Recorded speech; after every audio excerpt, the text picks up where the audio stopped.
welcome to our first ever Santa Cruz Raptor G-1 assembly video. You're going to love it. It's so easy that even a tree farmer can do it. How we receive these boat blanks from our rotomolder and some prep work that we do to make these boats easier to work with.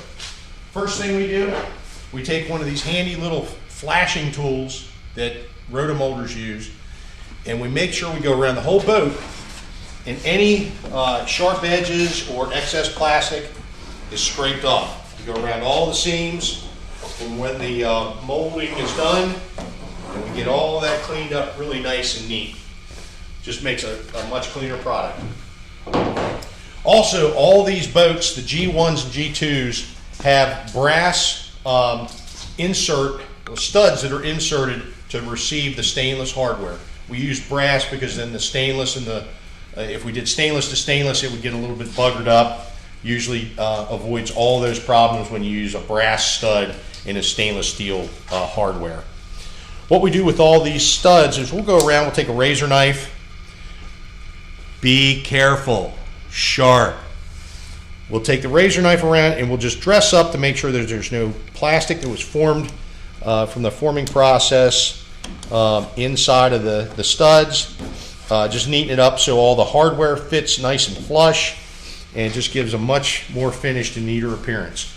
We usually don't have any problems with our rotomolder and plastic inside the studs, but sometimes there's a little bit of flashing, a little bit of overlay of the actual hardware. Just a good idea. So that's it for the prep on it. We're going to go in piece by piece, show you the hardware from the front of the boat to the rear of the boat, stem to stern. We're going to show you the hardware, and then we're going to show it assembled and in easy to follow steps. Presentation. I just want to show you the three tools that you'll need to assemble this boat.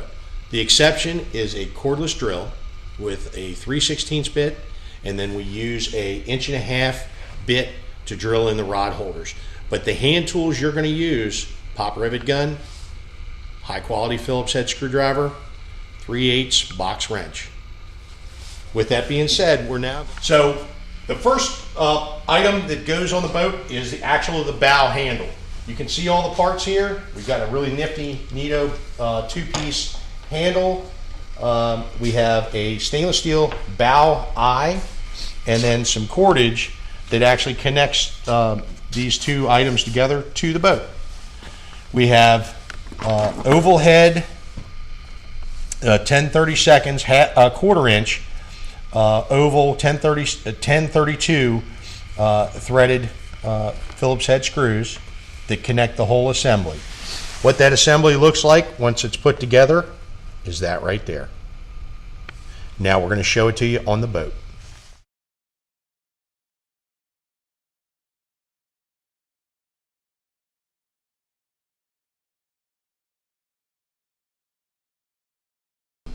And for those that might recognize me, yes, I did have quite the career in adult entertainment.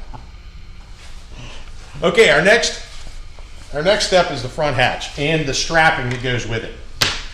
You'll notice that we have a 1/2-inch 3M adhesive backed gasket that goes inside. Does a great job at keeping water out. It is not waterproof, but it is water resistant. We also have a strap that's connected with a truss head, 1032 thread, 1/2-inch bolt and nut that connects the strap and the hatch to the boat. There's a strap assembly that holds the hatch down to the boat. There's two connection points to the boat here, also with oval head, 1/2-inch 1032 oval head with cup washer, which I can't get my hand to pick up, but a cup washer, oval head screw. You can see it fits in there real nice, and it expands, or it allows the strap, the bolt to not pull through the strap. So it gives us a nice contact point. Then on the seat side of this hatch, this is our bow side, this is our seat side, we've got a footman's loop. I believe it's 1.25 inch footman's loop that is also held in with a similar 1032 oval head 3/4 inch bolt, and that goes through the hull of the boat and holds it in place. We're going to now show you what that looks like. What we'll do is we'll lay out the straps and the hatch so we can properly locate these 3/16 holes that are drilled through the boat on the front to hold the hatch down, and then 2 more in the rear that hold the footman's loop. So we're going to briefly show you how we lay that out, and once we show you the layout, then we'll attach it and show you the finished product. The reason we're doing this, any of the items that go on the boat that don't have the studs already formed in, I want to take the time and show you how we lay them out, how we mark them, and to get every one of the boats to come out the same. So we've laid the hatch cover over the cutout hatch opening. We've laid the strapping on top of it. Real important, you want to come in close for this so you can see how this is centered. We have an acetal triangle that connects the 3 pieces of strapping.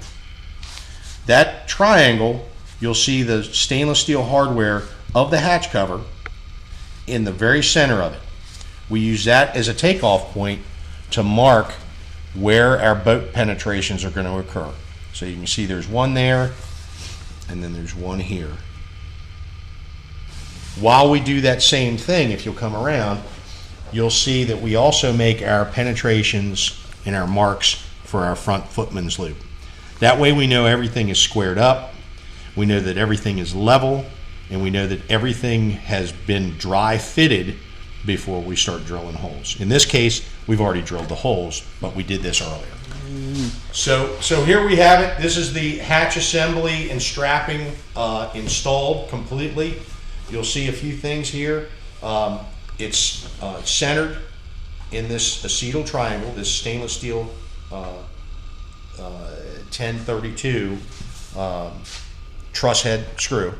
You've got your 2 10/32 oval head screws with the cup washer. And what I want to show you is inside that strap that's connecting the front hatch to the boat, in case it comes disconnected, is connected with the screw that comes in from the hatch. We just got it all kind of sandwiched together. Your footman's loop, same thing, centered, holds your rear, he said rear, hold your rear connector and strapping, and then when you're ready, pack everything in there. Boom. No fuss, no muss. Tighten it down. Nice tight fit. All right, the next part is the foot pedals, which go on either side of the gunnel of the boat. These are made by Sea Dog. This is actually my preference because they're easy to adjust. They're very strong. They're also very lightweight. And what we use on these is a 1 inch long, 1/4 inch by 20 thread stainless steel bolt. Those bolts, one at each end of the pedal assembly, and these bolt directly into the gunnel. This is also the place where I want to say that of all the brass hardware that goes into this boat, all the studs, all of them are 1032 studs, except the ones for the foot pedals.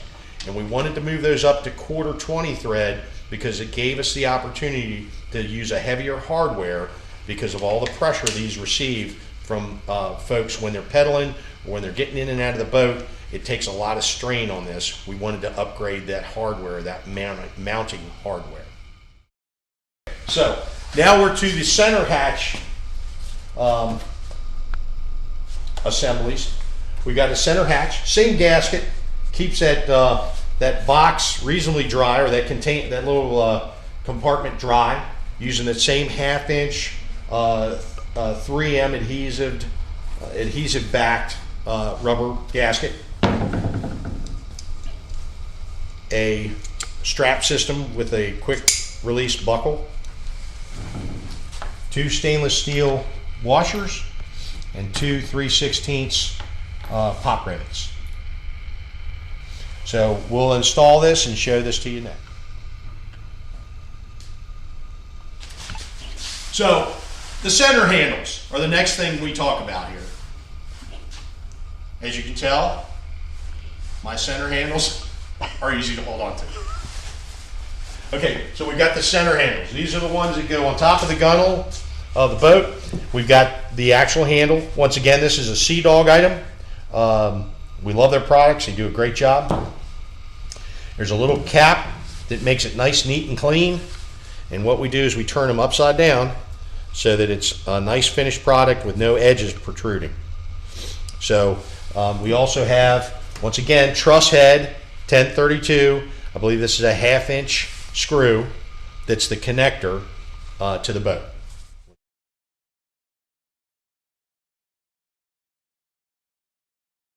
I'm just getting the whole package. So our next step is installing the sling seat pad eyes. Basically, these are connection points not only for their new lashing points, but they're also connection points for sling seat if you so desire. We install the comfort seat in our boats, but if you decide that you don't want a comfort seat and you prefer a sling seat, these are your connection points. Comes with 1032 truss head screws, and they are inserted directly into brass inserts in the boat hull. Okay. So here you have one of the set of mid-retaining bungee cords. And what we do is we use these. They're just to hold down your paddles, gaff hooks, anything like that. They attach to one of these lashing hooks.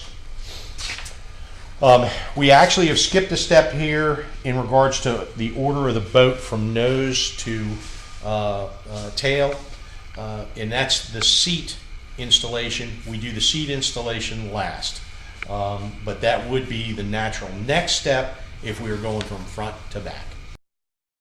All right, now we're going to install the mid bungee retaining hooks.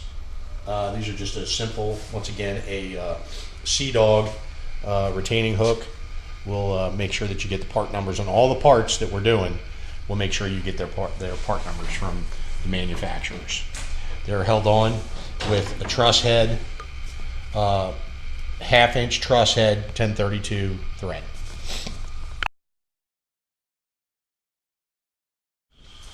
Okay, each one of the G1 Raptors come with 2 angle rod holders. Once again, a Sea Dog item, or Select Designs, whatever you want to call it. Tough plastic. These are going to be held in with a 3/16 pop rivet.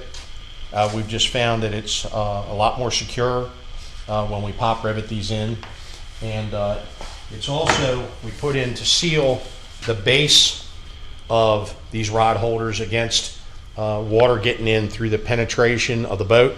We use this flexible seal VOC compliant construction grade adhesive. Works very, very good. All right, so we've drilled our hole, we've trimmed our hole, made it nice and clean, nice and flush. We're taking our rod holder and we're just going to insert it and lay it flush. You can see that it's not overhanging your pad eye openings. It's not on these J hooks. It's not covering that up. And what we do is we're just taking it, giving it a good angle back, which was provided by the hole that was drilled, and then we're marking where we're going to do our studs. Our pop rivets. All right, so there's our 3 pop rivet markings. We're going to go ahead and drill those. We'll be right back with you.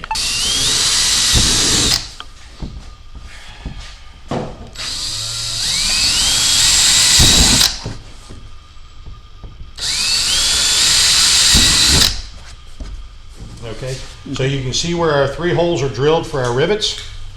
We've put our adhesive. This is a real strong waterproofing adhesive. As a matter of fact, you could probably leave it on the boat without pop rivets and it would never come off, but we do both. All right, so we snug it down.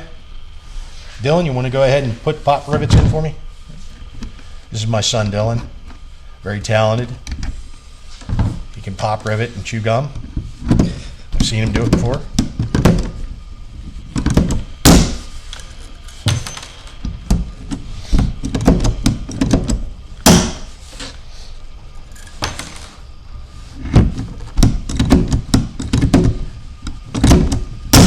And there you have it.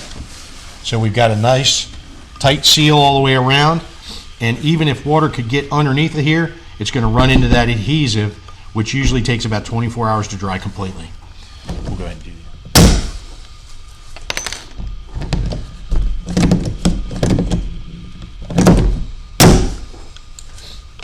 There you go. Okay, so in our rear cargo compartment, we want to have some kind of securing device. We chose to use bungee material because it'll fit around just about anything you want to put back there. Cooler, tackle box, dog, children, extra chair, cushions, whatever. So what we're going to do is we're going to go into detail. These are also held in place by pop rivets. Sorry, I was drawing a blank there. Pop rivets. And we're using the same type J hooks as our connection points for these bungees once they're extended. So, real important, the location of these bungees. Once again, we don't have a template for it, but we do have measurements. Those bungees are going to be located between this depression and this rod holder. We're going to come up 1 inch and over 1 inch. We're going to do the same thing over here. Between this depression and the center of the boat, we're going to go in and over 1 inch. We're going to do that over here. Sorry about that.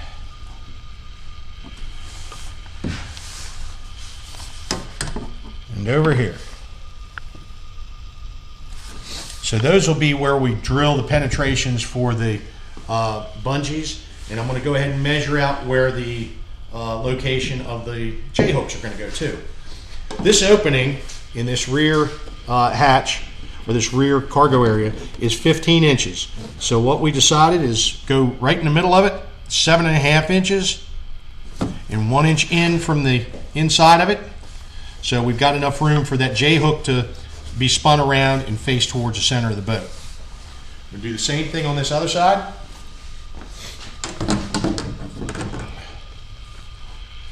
About 1 inch in, dead on, perfect. All right, so now we're going to drill our penetrations. Dylan? So we're going to take our pop rivets, we're going to run them right through this connection point. So these bungee cords, we make them ourselves. We've got the compression fitting with a eye on one end.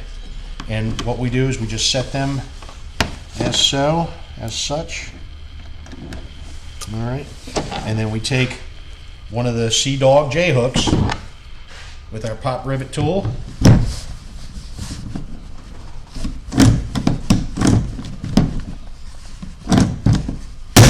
There's our center connection point, and then we just take these. I go ahead and I acclimate them, because once these pop rivets go in, they tighten them down pretty good, so I try to acclimate the cord or the bungee the way it's going to go once it's fully installed.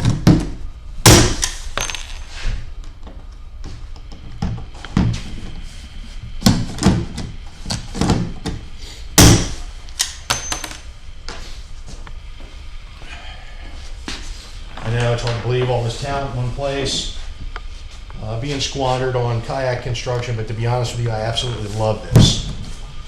If I could have a real full-time job, it'd be doing this.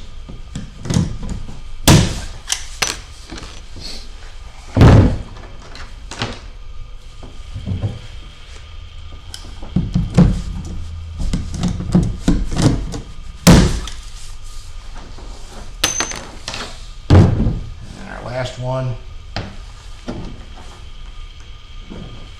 Like I said, just go ahead and make sure that these are acclimated towards the direction that they're heading.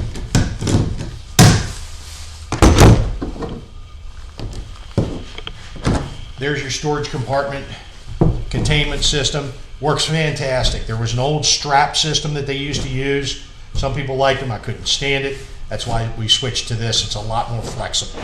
Okay, so just like in the middle of the boat, we've got these handles that we're going to install on the back of the boat.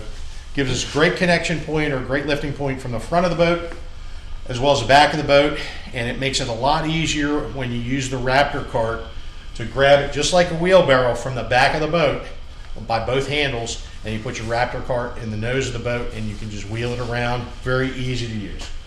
So here are your parts. You've got these plates that help act as a little bit more of a neatening effect on the strapping, and then once again your 1032 half-inch truss head bolts.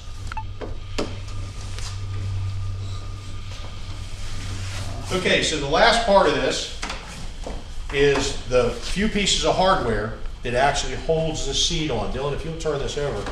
This is the adapter plate that connects to the Wise comfort seat.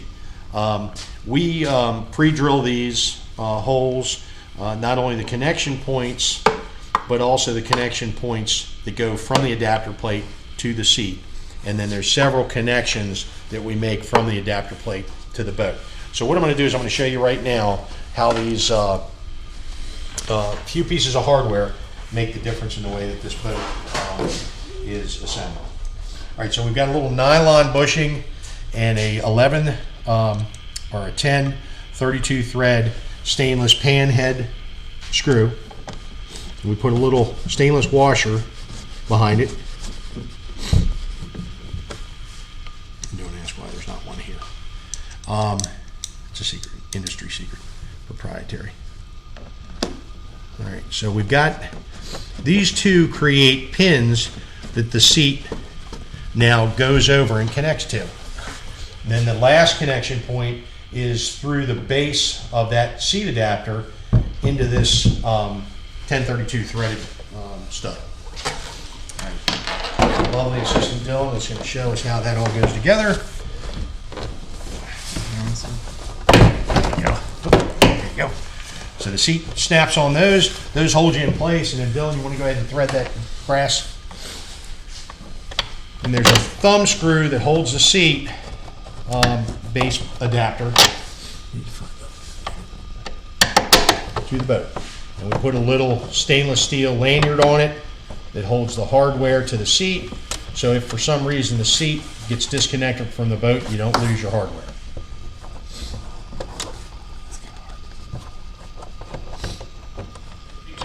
And there you have it. Hardware is holding the seat adapter plate on. There's your comfy Wise boat seat. And there you have a completed G-1 Raptor. Typically takes us about a half an hour to do a boat. Of course, while we're filming it took us a little bit longer, but anywhere between a half and 35 minutes to do a boat. Signing off.